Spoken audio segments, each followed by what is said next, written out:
जेव्हा सकाळी सकाळी पद्मा तिच्या इथे उभी राहून उमाला बोलते, अगं ये उमा काय करते, सून करून आणली पण तू काय पेढे बिडे आम्हाला नाही दिले, कशी देणार पेढे.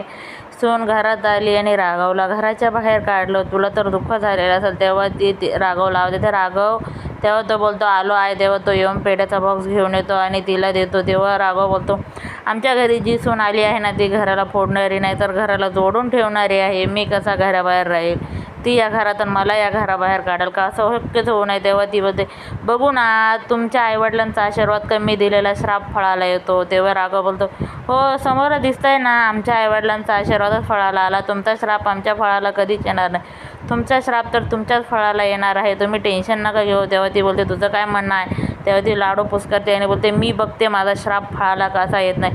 तेव्हा राघव बोलतो, मी ही चॅलेंज देतो, तुमचा श्राप तुमच्याच फळाला येणार आणि आमच्या आईवडिलांचा आशीर्वाद आमच्या. बघू ना तुमची मुलं काय देवाला होतं. तेव्हा ती बोलते, तुझ्या लायकीत राहायचं, माझ्या मुलांवर जाऊ नको. तेव्हा राघव बोलतो, तू पण तुझ्या लायकीत